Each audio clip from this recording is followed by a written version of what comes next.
halkani waa afaafka hore dawladda hoose magaalada Hargeysa iyagoo cabasho ay la hor istaageen qaar ka mid ah shaqaalaha dawladda hoose iyagoo sheegay in muddo 5 bilood aanay helin mushaharkoodii rasmiga ah waxa weeyaan 5 bilood baan mushaharkii leenahay maanta qaado markaan usnina xabad baan lagu riday meeshana waa laga xidhay bawaadin baan shaqaalaha mid hore xaga xogayaa ina wuxuu yiri waxba naraguma leh baysaga nasiye mushaharkayga markuu leeyahay cidi waxba naguma leh maanta markaan qaaday isniina xabad bay nagu rideen wax naqabtana ma in badna waa muslimiin waa dul qaadan weynay waa kowdii duhurnimo xilliga waxaan taaganay annagoo Soomaan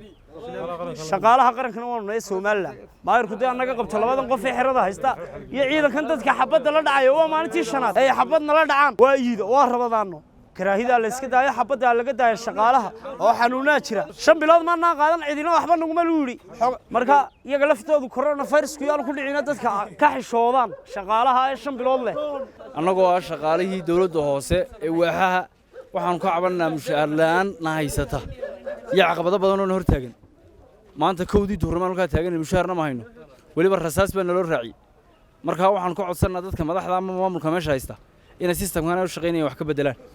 oo ilaahay akhradooda u tulaan muwaadiniin baan nahay xaq u leh inaan shaqadayada iyo xoogayga iyo dhididkaygaba helno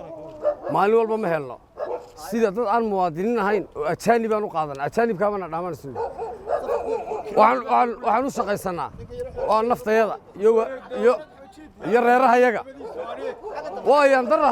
hadii kirada ragga qaar looga saaro kirooyinka hadii 3 bilood kirooyinka looga saaro aqalada waayaan daro madaxda dalka wala kuwa dawladda hoose wala kuwa sare wala kuwa dhexe waxaan ka codsanaa in hoosna loo eego shaqaalaha xaqooga aan iida soo dhow rabadaana lagu jira ayaan ku jirnaa maalinta ciidino hadashana rag madax oo deemala meesha wax ku qaba ayaa yiraahdeen bishaar baan kuma bil baan nagu leeyahay waa bee shaqaalihi waa kuwa wada jooga waan ku leenahay 3 baan ku leenahay 4 baan ku leenahay 5 baan ku leenahay waxaan ka codsanaa in hoosna loo eego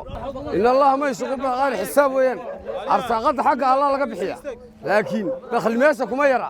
kuwa lacagta soo xareeyay dakhliga soo xareeyana waa annaga kuwa ku dhibanay cashuur qaadayaasha weeyaan kuwa mushaar ugu cashuur qaadayaasha san uma adkaysanayna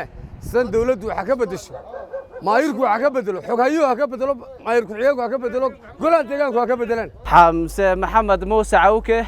Real TV Hargeysa shirkadda dahabshiil waxay macaamiisheeda meel kastoo idaafaha caalamka ay ka joogaan ugu bushaaraynaysaa in iyaga oo jooga guryahooda ama base goobahooda shaqo ay heladooda iyo asxaabtooda lacagaha ugu diri karaan si fudud adiga oo isticmaalaya abka Talk Remit sidoo kale waxaa lacagaha lagu soo diro ku heli kartaa adeegga e-dahab